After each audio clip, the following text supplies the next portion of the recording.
Hey guys, it's Steve. Be sure to like and subscribe. Today I want to talk about expat debt. It's the one thing that we don't want to run into over in the Philippines is running up debt on our credit cards unless we can afford to pay it off.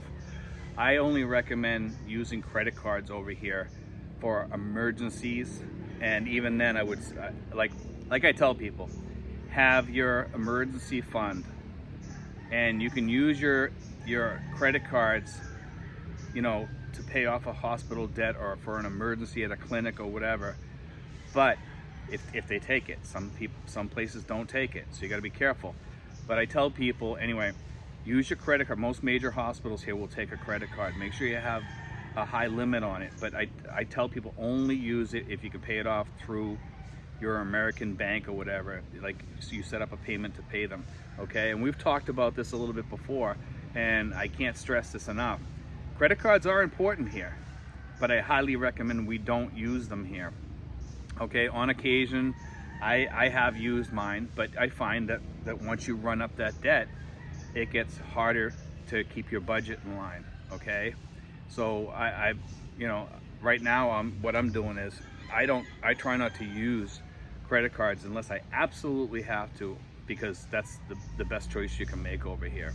Okay, guys, and like, if you have debt and you're bringing debt over here, guys, you already have a ton of credit card debt and stuff like that, I highly recommend that you wait till you get that paid off in the United States. It's the best advice I can give you. If you have debt and you come over here, it's just going to cut into your budget so much that it's going to hurt you. Before I left debt free. I do have small debt now, but just a tiny bit, and I use it, pretty, it's pretty small compared to most people from the United States. I keep it very low and I pay it off really quick. Okay, my debt will be paid off here probably in another month or two. Okay, but I try to keep it low or nil. Okay, most of the time my debt has been zero here. Okay, and it's the best advice I can give you. If you don't have to use debt, don't use it. And I'm not telling you to cut into your emergency savings to buy something. Don't do it. Don't buy anything till you can afford it. That's the best piece of advice I can give you. I did put a Mac computer on there one time, and it took me a little while to pay it off. But I'm glad that I have the Mac because I did need it. But like, you have to kind of weigh out things. Think about it for at least like a week before you buy something. Say, every time I buy something, the mosquitoes are back, guys. Every time you buy something, write it down, and then look at it a week later and say, do I really need this? I'm sorry, guys. That's part of the Philippines, by the way, mosquitoes. It's, they're the worst here. But anyway, yeah, just be careful with your debt.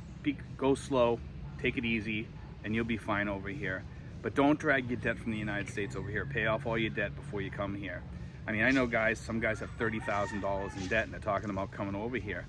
And they said, would it be easier for me to pay my bills off over there? No, it'd be harder. Because you're gonna be wanting to travel over here, things like that. It's just the way life is, So take it slow, guys. Don't run up debt over here on a small budget, because you'll find yourself in a pickle.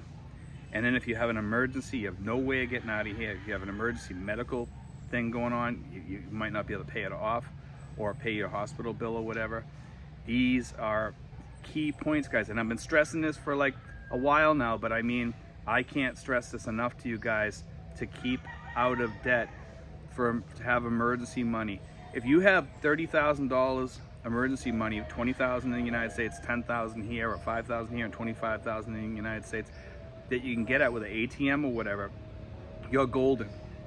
Okay, but it's best to have like $5,000 to $10,000 to $20,000 worth of credit card loans that you can go into if you need to.